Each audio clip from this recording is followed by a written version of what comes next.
Okey, baik. Kita tengok penentangan rentap di Sarawak. Ingat, nama sebenar dia adalah Lee Bao. Okey, bukanlah nama sebenarnya rentap. Panjangnya telinga, itu tanda apa? Tanda cantik ingat zaman dulu-dulu, orang dulu-dulu, okey, di bahagian Sarawak, kalau telinga yang panjang tu cantik. Cantik. Terdengar bukan bukan limau, libau pandai. Okey, yang ini libau. Tu bukan ke huruf. Itu kita punya definisi. Itu kita punya definisi Kamu tahu tak dulu, suatu ketika dahulu, okey, kalau muka perempuan ada panau. Tahu panau? Yang putih-putih tu kan? Kalau muka perempuan ada panau, itu cantik. Itu cantik. Pada zaman dahulu tahu tak? Ya. Jadi kecantikan tu memang definisi dia berbeza. Orang dulu-dulu semasa zaman tahun-tahun zaman Kesultanan Melaka dan sebelum itu zaman Kerajaan Alam Melayu, panau tu cantik. Kemudian kalau perempuan tu badan dia besar, tu cantik. Beza. Ya. Nampak tak? Kecantikan tu diukur berbeza mengikut zaman. Okey. Jadi kamu kena faham tu. Kena faham ya, berbeza okey. Baik. Okey, jadi kita sambung. Okey. Baik, rentap ni nama asal dia ialah Libau. Dan rentap ni adalah satu gelaran yang merujuk kepada maksudnya apa? Rentap ni sebenarnya bermaksud penggoncang dunia. Penggoncang dunia. Dia boleh goncang dunia kau. Okey. Dan beliau lahir pada tahun 1800 dan beliau juga digelar Raja Ulu dan juga Raja Darat. Dan siapakah beliau ni sebenarnya? Beliau adalah pemimpin orang-orang Iban. Beliau ketua orang Iban di Sungai Sekerang dan juga Sungai Saribas. So, dia bukan orang asli. Ingat, dia bukan orang asli. Baik, kenapa dia menentang? Baik, dia menentang sebab dia dituduh. Rentap dituduh oleh James Brooke sebagai lanun. James Brooke kata apa? Ini semua rentap, orang Iban ni semua lanun ni. Jadi James Brooke ingin menghapuskan pertempatan orang-orang Iban. Kerana dia kata apa? Kerana orang Iban ni lanun. Jadi di mana ada orang Iban, di situ lanun. So kita kena hapuskan lanun-lanun ni. Kata James Brooke. Padahal sebenarnya tanah kawasan tu siapa punya? Kawasan tu kan kawasan orang-orang Iban. Yang datang tu siapa? Yang datang tu James Brooke. Apa hal pula James Brooke kata orang tu lanun? Dia yang datang kat situ, dia tuduh orang lain lanun. Nampak tak? Perangai pelik macam tu. Ni kalau ada orang macam tu lempang-lempang je. Tak sedar diri. Jadi, okey. Jadi tak bagus, tak bagus. Okey, tak bagus. Jadi itulah dua sebab kenapa penentangan rentap. Sebab rentap dituduh sebagai lanun dan James Brooke ingin menghapuskan pertempatan orang Iban. Jadi berlakulah peristiwa penentangan. Di mana kalau kita lihat, pada tahun 1853, rentap telah menyerang kubu Brooke. Di mana? Iaitu di Nangas Kerang. Dalam serangan ini, Alan Lee, pegawai James Brooke telah pun terkorban. Hebat dia orang ni. Sampai berjaya membunuh pegawai. Pegawai itu. Kemudian pada next year, 1854 kemudian, James Brooke pula. Mula-mula rentap serang kubu Brooke. Sekarang ni next year pula, James Brooke pula serang kubu rentap. Dia orang ni main pas-pas pula ikut giliran James Brooke pula menyerbu kubu rentap di Sungai Lang. Dan kali ini rentap terpaksa mengundurkan diri di Bukit Saduk. Ini yang dalam video tadi. Dia kata rentap telah berundur ke Bukit Saduk. Dan kemudian selang beberapa tahun kemudian Charles Brooke, dua generasi kau, Charles Brooke pula Iaitu anak saudara kepada James Brooke telah menjadi Raja Putih menggantikan James Brooke. Mungkin James Brooke dah mati pada waktu ini. So Charles Brooke pula menggempur rentap di Bukit Saduk. Okey, jadi rentap berjaya mengundurkan pasukan Charles Brooke ni. Okey, beliau bunuh James Brooke? I don't think so. Mungkin Brooke sebenarnya sakit kot. Sebab tu digantikan oleh Charles Brooke. Dan pada tahun seterusnya 1858, Charles Brooke tak putus asa menggempur lagi kubu rentap di Bukit Saduk buat kali kedua. Kalah lagi. Mengundurkan tu maknanya menghalau. Ya betul Izakil. Berjaya mengundurkan pasukan Charles Brooke maknanya apa? Berjaya menghalau pasukan Charles Brooke. Okey, berjaya menghalau pasukan Charles Brooke tu. Yes. Pada 1861, Charles Brooke tak putus asa menyerang lagi kubu rentap di Bukit Saduk buat kali ketiga. Kali ini, rentap terpaksa berundur ke Entabai dan beberapa tahun kemudian beliau meninggal dunia kerana sakitlah pada umur 70 tahun seperti mana yang diceritakan dalam video tadi. Nampak tak?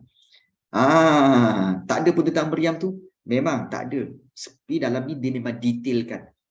Dalam video tadi detail lah. Tapi yang ini sekadar turutan. Tapi the best part ni, kalau korang tengok, dia dah macam cerita Hindustan ni kau tahu. Bila bapak dia menentang, bapak dia menentang. Tak menang-menang. Turun pula pada anak. Anak pula menentang. Sebiji macam cerita Hindustan dia. Macam cerita Hindustan kan. Anak beranak nak menentang penjahat. Gitulah. Dan kalau filem Hindustan, kalau penjahat mesti buat apa? Penjahat mesti ketawa. Dia memang macam tu Penjahat mesti ketawa. Pelik betul Jadi orang yang bahagia ni, orang hero-hero ni semua dia tak ketawa. Yang ketawa mesti orang jahat. Perasan tak? Okey. Ya, betul. Ya, betul. Jadi kita lihat inilah dia rentap. Perjuangan rentap dan kita lihat cikgu ketawa ni maksudnya apa? Well, cikgu ketawa maksudnya apa? Cikgu lah gangster sebenarnya. Cikgu pegang kawasan KL dan kawasan Shah Alam Subang Jaya. Gua langgar saja tahu. Gua langgar saja. Oh cincang-cincang. Mau cincang-cincang juga sudah. Kawan Syah. Okey. Baik. Cikgu, kalau tulis fakta yang tak ada dalam buku teks, betul ke contoh yang meriam tu? Well, sebenarnya sebaik-baiknya tak payahlah. Sebenarnya tak perlukan contoh tu. Tetapi kalau kamu nak tulis, ia hanya tambahan yang tidak akan memberi sebarang markah sebenarnya. Tapi kalau kamu boleh tambah, tak apalah. Sebagai untuk menguatkan fakta kamu. Boleh. Ya. Baik. So inilah dia ilustrasi kubu rentap di Sungai Lang dan ini lokasi kubu rentap di mana kalau kita lihat di sini adalah kubu Naga Sekerang dan kalau kita lihat di sini adalah Bukit Saduk iaitu kubu rentap di Bukit Saduk. So di sinilah kawasan di mana berlakunya peperangan di antara rentap dengan James Brooke tadi. Dan yang bestnya dia bagi tahu sini rentap memang merupakan pejuang sejati dan gagah berani. Beliau tidak pernah gentar menghadapi kekuatan tentera James Brooke sehingga titisan darah yang akhir. So semangat juang rentap ini harus dicontohi oleh generasi muda pada masa ini supaya bersemangat wajar dan sedia berkorban untuk mempertahankan kedaulatan negara kita. Kan? Movie baru rentap. Ya betul. Coming soon ni memang ada movie baru akan keluar rentap. Memang ada. Cikgu rasa cikgu ada tengok trailer dia hari tu. Coming soon rentap ada movie. Yes. Rentap ada movie. Merembang bulu roma cikgu nanti cikgu cari. So memang ada. InsyaAllah saya tengok nanti. Yes. Nanti. Baik. Dan dalam video tadi kita dah belajar tentang rentap punya apa? Rentap punya slogan. Iaitu slogan apa? Slogan dia, agi hidup, agi ngelaban. Maksudnya apa? Selagi hidup, selagi itu melawan. Itu betul. Agi hidup, agi ngelaban. Bukan macam kita ni. Agi hidup, agi ngelabah. Selagi hidup, selagi itu gelabah. Ya apa dah. Kan? Jadi pegang. Agi hidup, agi ngelaban. Selagi hidup, selagi melawan. Jangan expose je dulu. Baik Nuri. Boleh macam tu. Okey, baik. Jangan expose okey, baik. Okey. Okey. Kita teruskan. Baik, kita dah tengok rentak. Okey. So penentangan dia kepada penentangan terhadap James Brooke dan juga penentangan terhadap Charles Brooke. Baik. Seterusnya masih lagi di Sarawak, iaitu penentangan Sharif Masahur. Sharif Masahur ni kesian, tapi tak apa. Cerita-cerita juga. Kesian, kenapa cikgu kesian? Nanti kita tengok. Baik. Sharif Masahur ni, sebenarnya Sharif Masahur ni ialah seorang pembesar di daerah Sarike, iaitu di kawasan Sungai Rajang, dan beliau dilantik oleh Sultan Abdul Mukmin. Okey, iaitu daripada Sultan Brunei. Sultan Abdul Mukmin, Sultan Brunei. Sultan Brunei lantik Sharif Masahur untuk jadi pembesar di Sarike. Okey. Tetapi okey, kita lihat sebab penentangan. Kenapa Sharif Masahur menentang? Kerana kedudukan kewibawaan Sharif Masahur tergugat apabila Sarike diletakkan di bawah pentadbiran Brooke. Kenapa tiba-tiba nak letakkan bawah pentadbiran Brooke? Okay. Kewibawaan tu apa? Kekuasaan beliau. Kekuasaan beliau sebagai pembesar Sarike itu tergugat. So kewibawaan tu maknanya macam kekuasaan lah. Kan korang ingat tak? Okey, masa korang belajar bab yang kelima.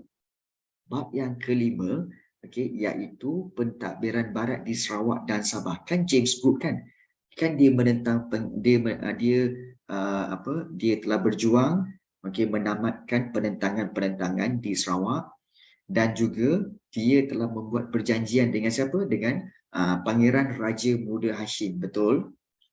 Dan dalam perjanjian itu, Pangeran Raja Muda Hashim telah berikan kawasan Kuching, Sungai Sarawak sampai Sungai Sarike. Ni kau ambil lah sebagai perjanjian bahawa kau telah berjaya menamatkan penentangan, kau ambil lah kawasan ini. Betul tak? Itu dalam bab yang ke-5. Jadi James Brooke dapatlah kawasan Sungai Sarawak dan Sarike itu. Dia tak perasan dekat situ ada pembesar bernama Sharif Masahur. Jadi, bila kawasan itu diberikan kepada James Brooke ada kuasa untuk kutip cukai. So, Sharif Masahur hilang kuasa dia. Selama ini, Sharif Masahur yang kutip cukai di kawasan Sungai Sarike. Tapi bila dah diserahkan kepada James Brooke, dia dah tak ada kuasa nak kutip cukai tu. Marahlah dia. Kan? Nampak tak tu? Jadi itu punca kenapa Sharif Masahur menentang pentadbiran Brooke. Dan itu pertama, sebab kewibawaan tergugat. Dan yang kedua, beliau mahu mengusir James Brooke. Mengusir itu maknanya apa? Menghalau James Brooke dan mengembalikan kuasa pembesar-pembesar tempatan yang terjejas itu. Baik, ada yang kata, cikgu, Negeri Sembilan tu negeri-negeri bersekutu ke? Ya, betul. Negeri Sembilan tu adalah negeri bersekutu. Yes. Jadi kalau kita lihat, bila dia menentang, ini yang kita tengok pada tahun 1860, macam mana dia Sharif Masahur menentang? Sharif Masahur dia bijak sikit. Dia mengadakan pakatan sulit dengan Datuk Patinggi Abdul Ghafur. Datuk Patinggi Abdul Ghafur dan Pengiran Temenggung Hashim Jalil daripada Sadung untuk menggulingkan tu maknanya apa? Menjatuhkan dinasti Brooke di Kuching. Maknanya diorang nak jatuhkan dinasti Brooke tu supaya Brooke tak jadi raja. Kan Brooke kan jadi raja putih kan. Raja putih di Sarawak. Jadi diorang ni berbakat nak jatuhkan Brooke itu daripada title Raja Putih. Jadi Sharif Masahur mengajak orang Melayu dan juga orang-orang Dayak menyertai pakatan tersebut. Jadi Sharif Masahur telah menyerang Kuching. Sharif Masahur menggunakan jalan laut untuk menyerang Kuching dari arah barat. Kemudian Datuk Patinggi Abdul Gapur pula melancarkan serangan dari arah timur. Maknanya serangan daripada dua-dua side. Satu daripada timur, satu daripada barat. Sharif Masahur di timur. Kemudian Datuk Patinggi Abdul Gapur daripada barat. So serang Kuching. Tetapi Brooke berjaya mematahkan serangan ini menggunakan kapal perang dan senjata moden. Bolehlah James Brooke ada kapal perang. Kemudian ada senjata moden. Jadi oleh sebab itu kedua-dua tokoh ini telah dibuang negeri oleh Brooke. Ini pendek je tau. Pakatan sulit tu macam mana cikgu? Maknanya pakatan sulit tu mereka berpakat secara diam-diam. Secara sembunyi-sembunyi. Buat pakatan diam-diam untuk jatuhkan James Brooke. Jadi oleh sebab itu mereka telah cuba untuk menyerang Kuching daripada barat dan juga timur. Tetapi Brooke berjaya patahkan serangan itu menggunakan kapal perang dan senjata moden. Jadi akhirnya kedua-dua tokoh ini telah dibuang negeri oleh Brooke. Tapi sebenarnya ayat ini pendek sangat. Kamu tahu tak apa yang berlaku? Nak tahu tak apa yang berlaku kepada Sharif Masahur dan juga kepada Datuk Patinggi Abdul Gapur? Cerita dia macam ni. Sebenarnya apabila kedua-dua orang tu menyerang, mereka berjaya dikalahkan, itu betul. Tetapi sebenarnya Sharif Masahur telah berjaya melarikan diri. Sharif Masahur, Sharif Masahur dia berjaya melarikan diri pergi ke Brunei. Dia larikan diri pergi ke Brunei. Dia ingat Raja Brunei ataupun Sultan Brunei akan melindungi dia. Rupanya tak. Sultan Brunei bila datang saya Sharif Masahur, Sharif Masahur kamu ni baru habis menentang James Brooke. Pengawal tangkap dia. Tangkap Sharif Masahur, panggil James Brooke. James Brooke datang sini. Ni Sharif Masahur ni. Kau kat sini rupanya. Balik bawa ke Kuching. Daripada situ macam hambat ayam je. Okey. Jadi daripada situ James Brooke kata apa? Okey, kamu Sharif Masahur telah melanggar dan juga menyerang kami semua. So kamu akan dihantar ke Singapura. Kita buang negeri ke Singapura, kamu tak boleh balik Sarawak. Terpaksalah Sharif Masahur pergi ke Singapura, duduk di sana bekerja sebagai penjaga roller coaster dalam Universal Studio. So jadi kalau jadi jadi so roller coaster tu dia tekan ting. Okey dah keluar. Okey baik. Tak adalah. Dia pergi Singapura lah. Zaman tu mana ada roller coaster. Kau ni pandai-pandai.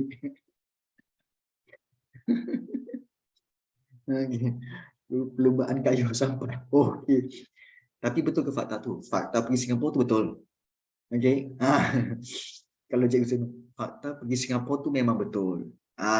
Okey, memang Singapura tu betul. Memang ada cerita. Okey, memang ada fakta tu. Dalam sejarah tingkatan 3, okey, iaitu sejarah tingkatan 3 KBSM. Sebab cikgu ajar sejarah daripada KBSM sampai ke SSM. Cikgu tahulah. So memang dihantar ke Singapura. Okey. Dan iaitu seorang lagi, Datuk Patinggi Abdul Gapur. Lagi kesian. Kau tahu tak? Lepas serangan diorang kat Kuching tu, Sharif Masahur lari ke Brunei. yang Datuk Patinggi Abdul Ghafur ni, dia lari sampai ke Batavia.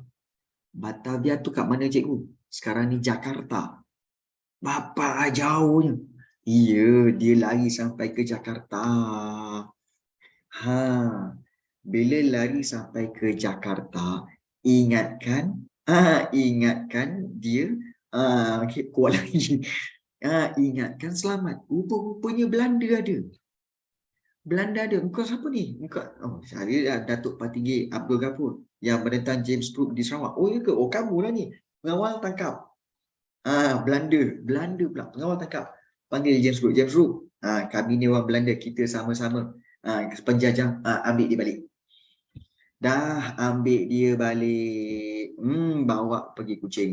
Penat jejak apa berlari daripada Kuching sampai ke Jakarta. Sudahnya. Okey.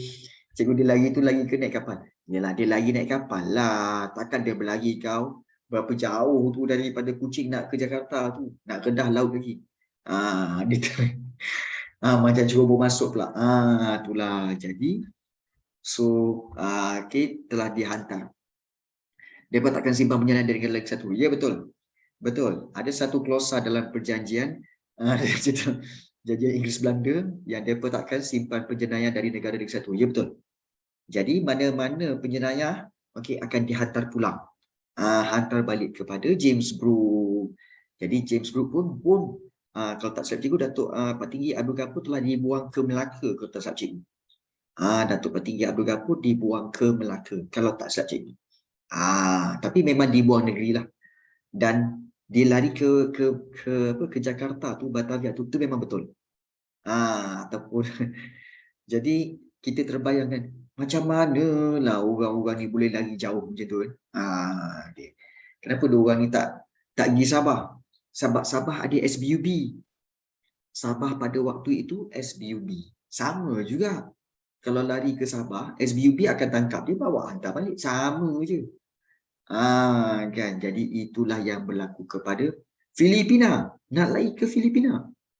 Kenapa tak pergi Selatan Borneo? Kau ni memang cakap senang je kan. Why not suruh dia orang lari ke rumah kau? Kan? Kau simpan dia orang ni. Datuk Patinggi Abdul Ghafur ke Syarif Masau, kau sembunyikan dia dekat dapur ke kan? Apalah kau ni. Cakap senang je. Kenapa tak pergi tu? Kenapa tak pergi ni? Apa dah. Okey. Baik. Oh, ada bukit. Alah-alah dah lari ke Jakarta tu, kalau tukar haluan ke utara sampai kat Filipina lah. Kau ingat nak meredah laut tu boleh berlari kan? Laut tu kau ingat macam sungai tu je. Laut tu besar bang. Laut Jawa dan sebagainya tu. Sudah. Kan? Korang ni imajinasi teruk sangat. Kan? Imajinasi teruk sangat korang ni. Dah. Jadi itulah yang berlaku kepada Syarif Masahur dan juga kepada Datuk Patinggi Abdul Ghafur. Kalau order food panda, mesti owner tu pelik. Asal beli banyak sangat makanan. Sebab ada kat rumah dia Syarif Masahur dengan Datuk Patinggi Abdul Ghafur. Macam tu Nurin. Kau ni kan lagi seorang. Kan? Imajinasi bukan-bukan kau ni. Dah. Baik. Bagus. Okey. Baik. So, kita dah tengok dua orang pahlawan, iaitu kita tengok Rentap di Sarawak dan juga iaitu Syarif Masahur juga di Sarawak. Sarawak memang ada penentangan yang ramai lah, ramai penentang-penentang kepada keluarga Brooke ni. Baik. Kemudian seterusnya penentangan Tok Janggut di Kelantan. Tok Janggut di Kelantan. Ada orang Kelantan, ada orang Kelantan sini ya. Hok ni hok Kelantan, cerita-cerita tokoh-tokoh dari Kelantan. Okey, baik. Kita tengok penentangan Tok Janggut di Kelantan. Baik. Nama sebenar dia bukanlah Tok Janggut. Nama sebenar Tok Janggut ni ialah Haji Hassan bin Munas. Beliau lahir di mana? Di Kampung Jeram, Pasir Putih. Ya. Dan Tok Janggut mendapat pendidikan di Kelantan dan juga di Mekah. Kenapa dipanggil Tok Janggut? Kerana janggut dia besar. Okey. Janggut dia yang besar tu sebab tu dipanggil Tok Janggut. Dan orang-orang Melayu ni dulu-dulu, cikgu rasa sampai sekarang kot, dia memang state the obvious. Memang state the obvious. Memang betul janggut panjang. So bila janggut panjang, sebab tu dipanggil Tok Janggut. Dia pula Tok Guru. Tok Guru Silat. Tok Guru Silat dan Tok Guru Agama. Kemudian ada janggut panjang, janggut besar. Sebab tu dipanggil Tok Janggut. Orang Melayu memang macam tu. Kalau contoh nama Aiman. Kemudian satu hari dia cukur kepala dia jadi botak. Kawan-kawan kata, Man, kau botak? Aku botak. Okey, terus dekat lepas tu. Orang tanya, Aiman mana? Mana? Alaman botak, Man botak. Jadi Man botak. Sebab dia memang macam tu, nak memperkenalkan diri tu, Man mana? Man botak. Tu memang macam tu. Kan? Kalau kena Ryan kan, kalau kena Ryan, okay, contohnya kan, Ryan contoh, Ryan ada panau besar kat sini, panau putih-putih kat sini kan. Orang akan tanya, Ryan mana? Alah Ryan panau. Ryan panau sudah. So dia ada gelaran dia macam tu. Ni macam ni lah korang kan. Macam hari tu Raja Indina dah dapat nama Raja Indina, iaitu Indina Petronas. Dah tak pasal-pasal. Sebab orang kita ni memang state the obvious. Apa yang dia nampak, itulah dia. Dia sebut contoh. Macam cikgu sendiri kan, selalunya dipanggil apa? Cikgu Tanjak. Memang selalu macam tu. Oh, Cikgu Rafi cikgu mana? Oh, Cikgu Tanjak.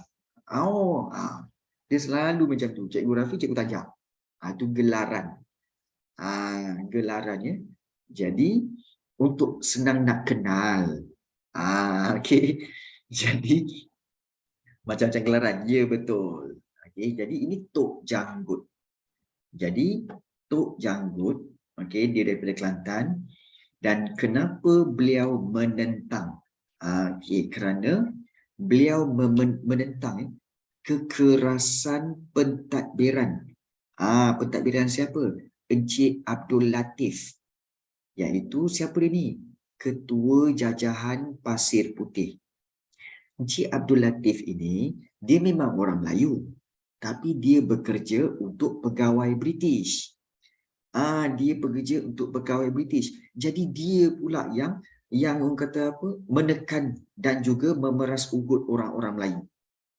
Jadi Tok Janggut marahlah, kau ni kan mentang-mentang dapat kuasa, mentang-mentang ada kerja dengan British, kau belagak pula kan. Jadi Tok Janggut menentang kekerasan pentadbiran Encik Abdul Latif ini. Dan okey, itu yang pertama. Yang kedua, Tok Janggut ni sebenarnya menentang peraturan cukai yang diperkenalkan pada tahun 1915, yang mana mewajibkan semua petani membayar cukai tanah. Melampau lah ni kan, petani membayar cukai tanah. Ingat petani tu kaya ke?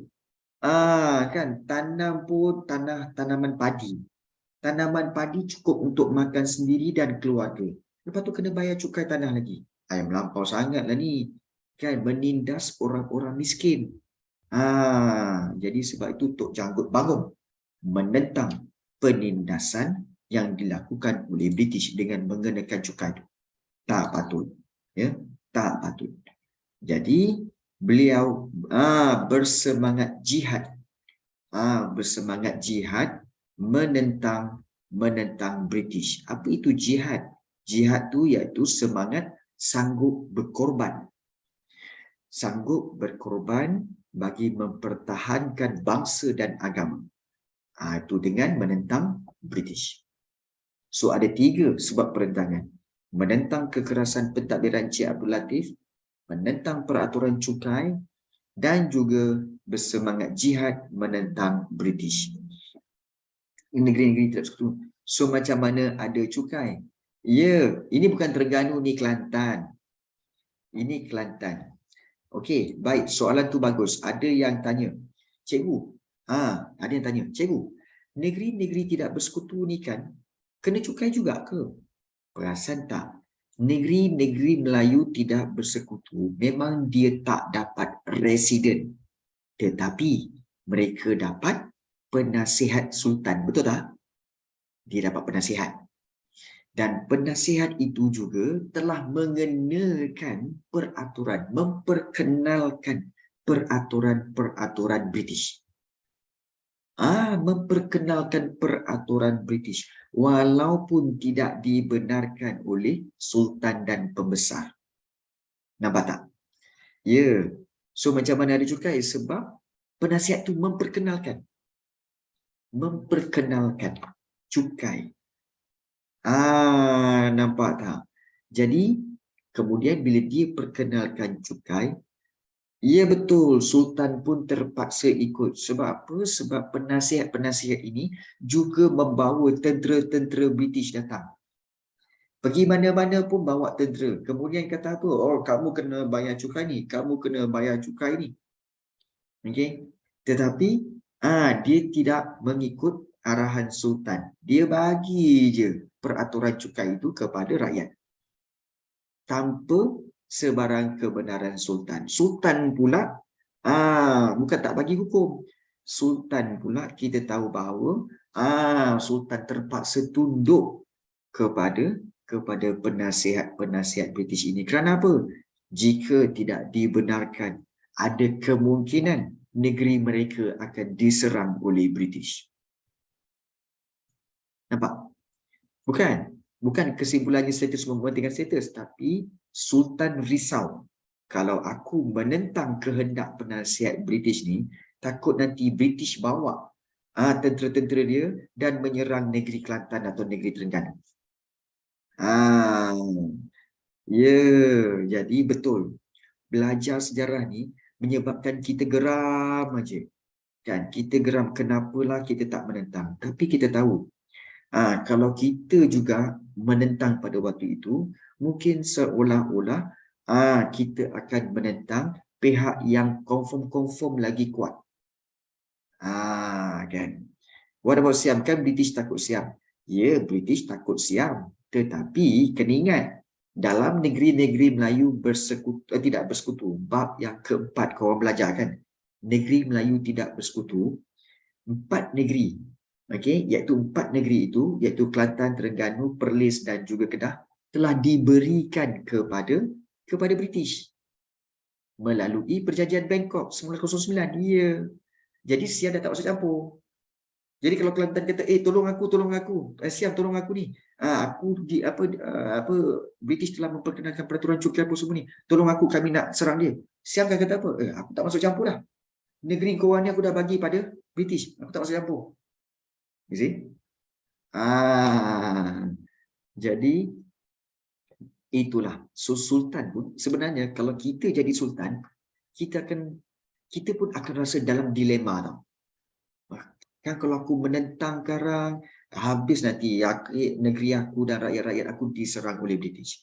Kalau aku tak menentang, nanti British bermaharaja lela. So, dia dalam dilema. Dalam keadaan serba salah. Nak menentang pun salah, tak menentang pun salah. You see? Sebab itu, sebelum kita menghukum sultan, kita kena letak diri kita kat sultan. Kenapa sultan tak buat macam tu? Oh, yelah, betul lah. Kan kalau sultan arahkan penentangan, takut nanti British pula datang serang. Kalau tak menentang, British pula buat kerja dia suka-suka hati. Tersepit. Okay. Dulu Siam kuat ke atau British? Dia tidak ada masalah kuat ataupun tidak, tetapi Siam tidak mahu melanggar perjanjian Inggeris, perjanjian Bangkok tu. Siam tak mahu melanggar perjanjian Bangkok, sebab itu Kelantan, Terengganu semua itu di bawah British. So pandai-pandailah korang. Adakah peristiwa Siam lawan dengan kuasa Barat? Okey, baik. Bagus soalan ini. Baik, sebenarnya untuk pengetahuan kamu, salah satu sebab kenapa Siam tidak pernah dijajah oleh mana-mana kuasa. Kamu tahu sebab dia? Sebab Siam pandai untuk bekerja rakyat. pandai untuk deal dengan kuasa-kuasa besar. Dia pandai deal. So, dia dengan British, dia buat deal perjanjian. Dia dengan Perancis, dia buat deal. Kemudian dia dengan Jerman, dia buat deal. Buat perjanjian. Lepas tu kan, nak tunjukkan yang negara mereka pun maju. Siam sebenarnya telah panggil penasihat-penasihat British, penasihat Amerika, penasihat Perancis masuk ke dalam pentadbiran Thailand dan ajar cara-cara mentadbir mengikut pentadbiran moden. Jadi, Siam telah ditadbir secara moden. Bila Siam telah ditadbir secara moden, British, Amerika, Perancis kata apa? Aku nak menjajah, Siam nak buat apa? Siam pun dah moden. Kemudian ada pula dia panggil pegawai-pegawai kami. Dia panggil pegawai British, panggil pegawai Perancis, panggil pegawai Amerika. Jadi, buat apa nak serang dia? Nampak tak? Jadi sebab itu Siam tidak pernah ataupun Thailand tidak pernah dijajah. Sebab pandai buat hubungan. Nampak tak? Jadi itu punca. Kemudian, korang tahu tak? Macam Jepun. Jepun, kan lepas tu kan Jepun datang kan? Jepun, dia menyerang tanah Melayu. Jepun menyerang tanah Melayu melalui Siam, melalui Thailand. Kemudian bila kita tanya, kenapa Siam tak menyerang Jepun ataupun Jepun tak menyerang Siam? Siam buat deal juga dengan Jepun. Kalau kau jangan serang negara aku. Jangan serang kami. Tapi kalau kau nak serang tanah Melayu boleh. Kau orang boleh guna laluan kita orang ni. Boleh guna tanah Thailand ini, kau nak ambil apa makanan sepanjang jalan tu, nak ambil makanan apa semua boleh silakan. Tapi jangan kacau rakyat kami. Kemudian laluan nak pergi tanah Melayu, lalu sini. Lalu sini lalu sini. Silakan. Nampak tak? Dia punya deal tu. Ya, betul. Nampak tak? Bagaimana Siam menyebabkan Siam tak pernah dijajah oleh mana-mana kuasa penjajah. Sebab pandai deal. Tapi deal dia tu, kalau kita tengok deal dia tu sebenarnya, dia tak fikir pasal jiran. Yang penting aku selamat. Jiran aku kena serang, itu lantak dia kan. Jiran aku kena serang Jepun, tak apa, itu lantak dia. Yang penting aku selamat. Pentingkan diri sendiri. Itu tak bagus. Itu tak bagus. Nampak tak dalam sejarah dunia, antara negara yang tidak pernah dijajah oleh mana-mana kuasa besar ialah Thailand. Itu memang faktanya.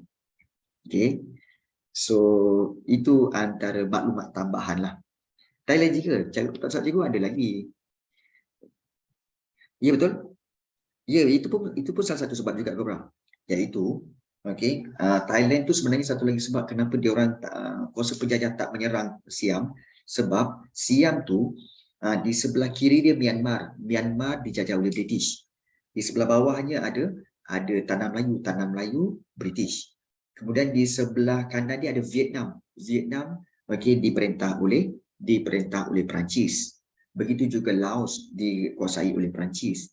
Jadi Thailand itu menjadi satu border supaya apa? British dengan Perancis ini tidak bertembung.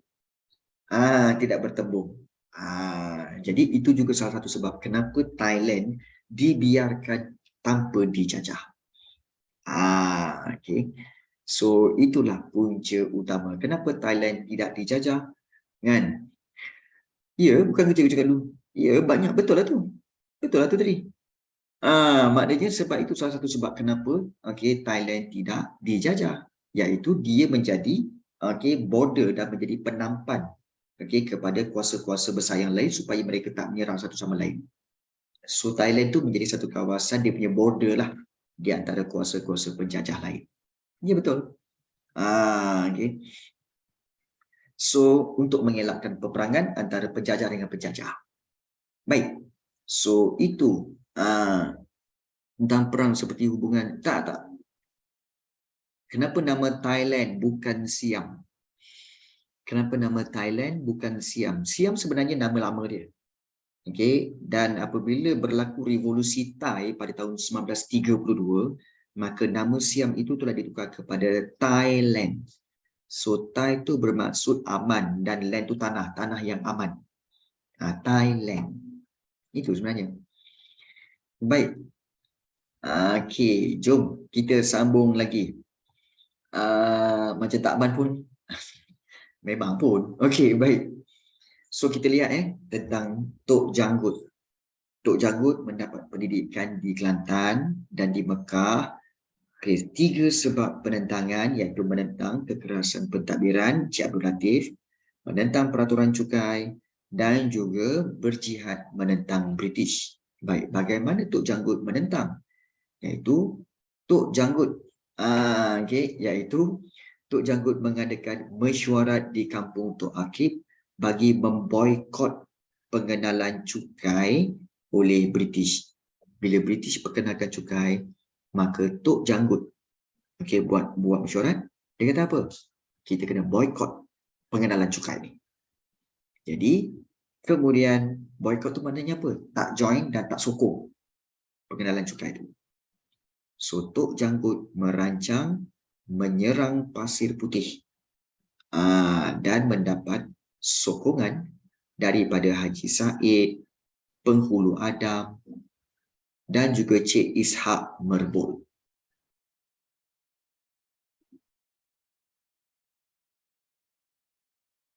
Okey, baik. Lain macam. Okey. Baik, kemudian bukan ke Mat Kilau. Kejap kita tengok ada soalan. Bukan ke Mat Kilau pejuang terakhir cikgu? Bukan. Ada lagi, iaitu Tok Janggut dan juga siapa ni? Haji Abdul Rahman Limbong. Haji Abdul Rahman Limbong. Nanti kita tengok. So, Tok Janggut merancang menyerang Pasir Putih dan mendapat sokongan daripada Haji Said, Penghulu Adam dan Cik Ishak Merbul. British menyerang Tok Janggut. Menyerang Tok Janggut yang berkubu di kampung dalam Pupur Saring, dan dalam pertempuran itulah Tok Janggut terkorban. Tok Janggut terkorban. So ini dalam kita kata sebagai dalam apa? Dalam pertempuran inilah. Tetapi ini okey, kamu kena ingat sejarah tingkatan 3. Buku sejarah tingkatan 3 ditulis berdasarkan cerita-cerita dan catatan-catatan daripada kedua-dua pihak, iaitu daripada pihak Kelantan dan juga pihak British. So Mak Kilau tu juga. Ya, betul. Dia dah tukar nama. Tok Gajah dan Tok Bahaman semua telah menukar nama mereka. Mat Kilau pun tukar nama mereka di Kelantan dan di Terengganu. Dan kemudian berkaitan dengan Tok Janggut. Dikatakan Tok Janggut terbunuh. Mayat dia, korang tahu tak? Ini yang paling menyedihkan. Mayat Tok Janggut itu telah dibawa ke bandar Kota Baharu.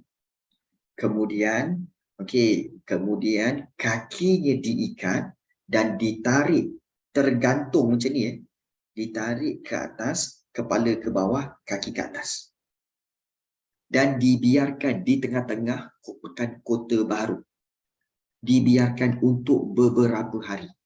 Dan ini fakta. Dibiarkan beberapa hari, diikat kaki ke atas, kepala bawah. Dah mati tapi mayatnya diikat dia. Untuk apa? Untuk memberi amaran kepada penduduk Kelantan supaya jangan menentang British. Kalau tidak, inilah jadinya.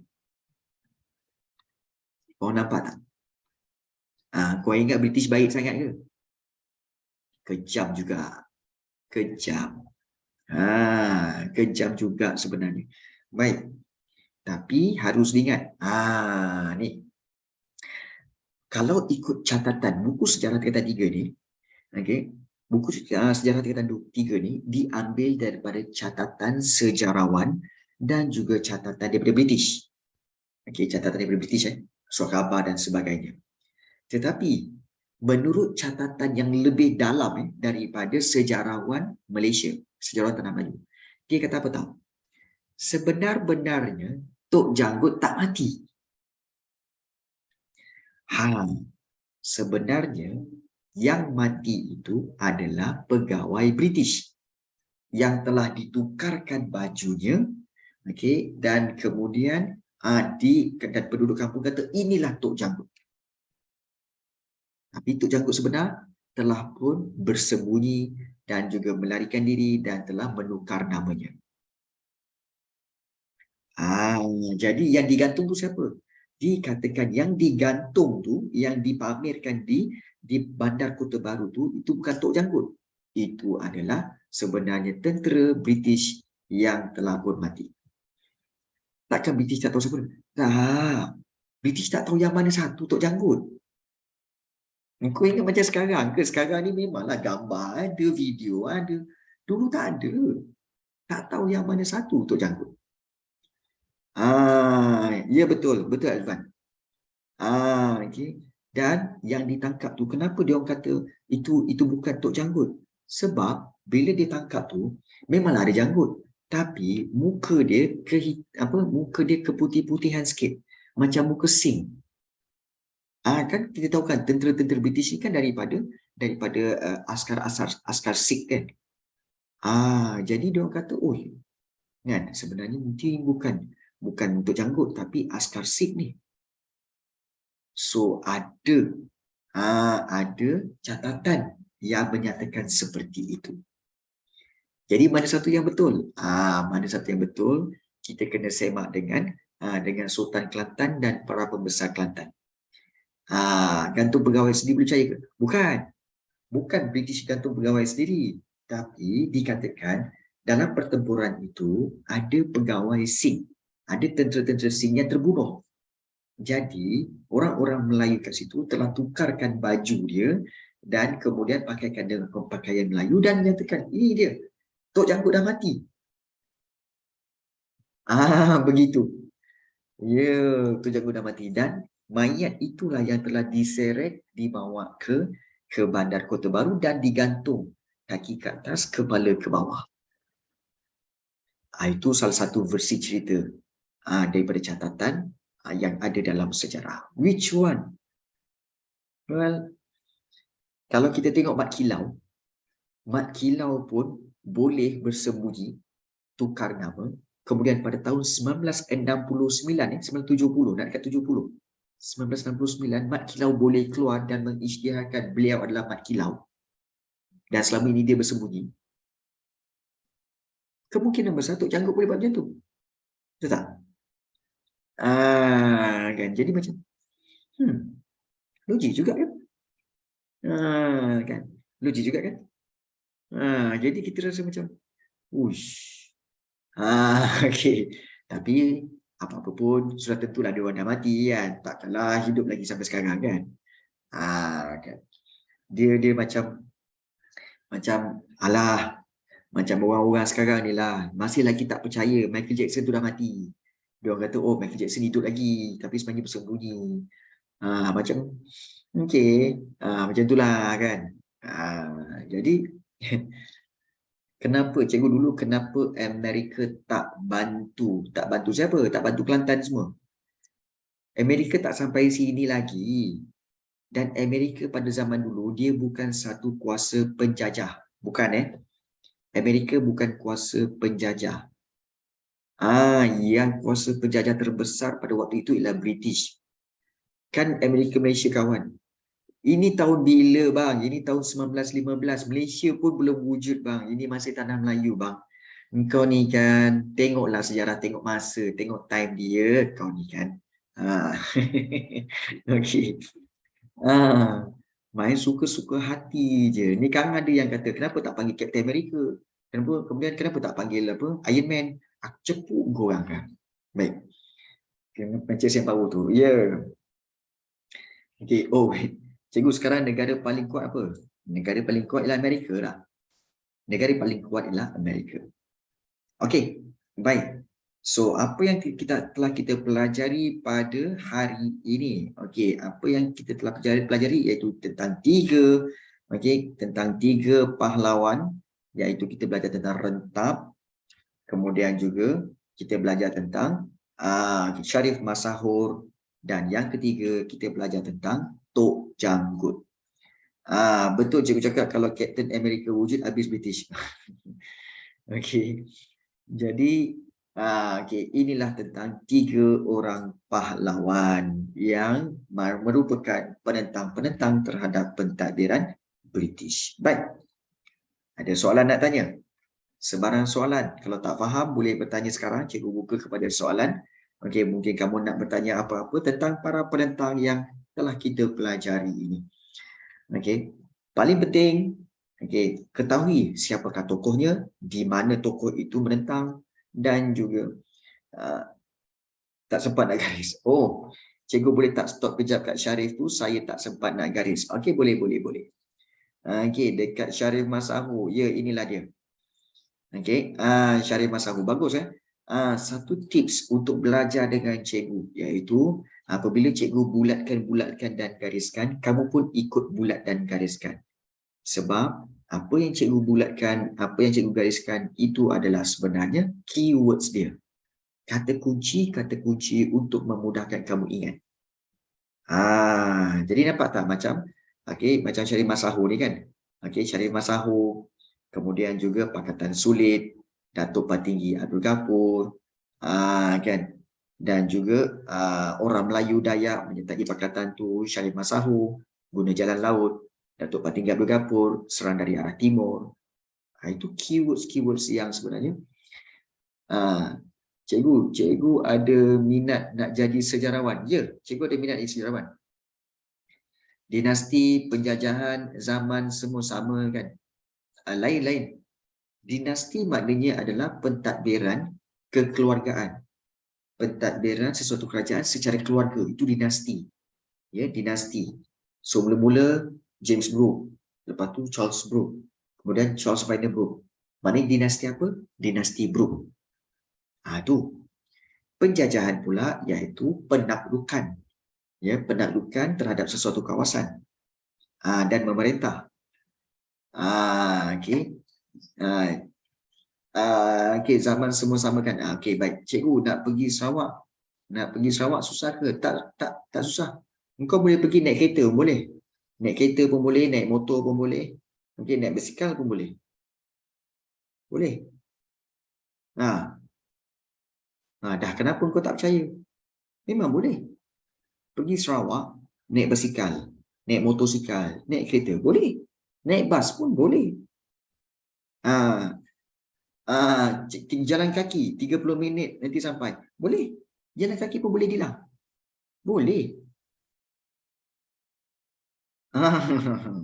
Iaitu kalau jalan kaki, kalau naik basikal, kalau naik kereta, kalau naik bas, boleh sampai Sarawak. Iaitu korang bawalah kenderaan itu sampai ke pelabuhan. Daripada pelabuhan, kenderaan itu masuk dalam kapal ataupun masuk dalam feri. Feri itu pun geraklah pergi ke Sarawak. Sampai sana, kenderaan itu kamu turunlah. So, boleh tak sampai? Boleh. Ting, ting, ting. Ingat, pemikiran luar kotak. Inilah ada pemikiran luar kotak. So, siapa kata tak boleh pergi? Kan? Ya betul lah Ahmad Danish. As long as ada kapal lah.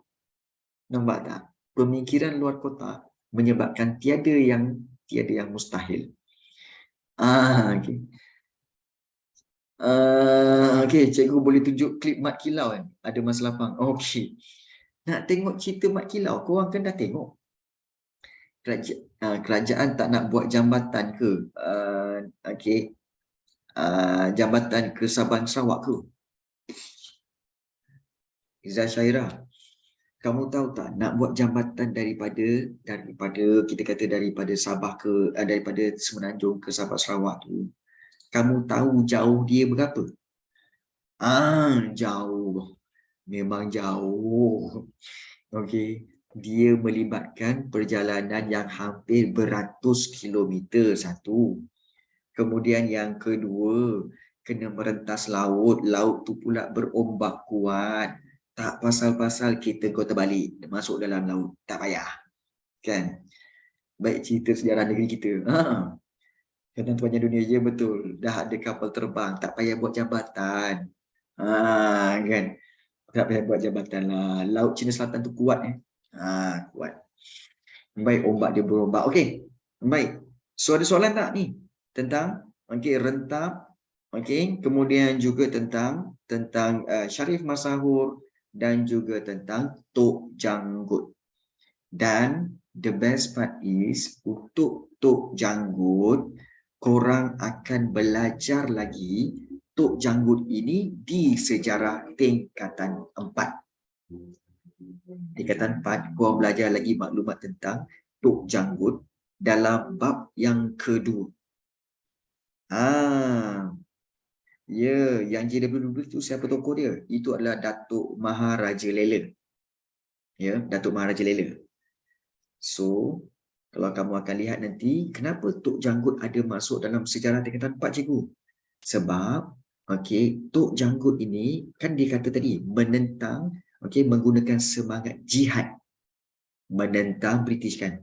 Sebenarnya, mana datang penentangan jihad tu, cikgu? Yang jihad tu. Sebenarnya,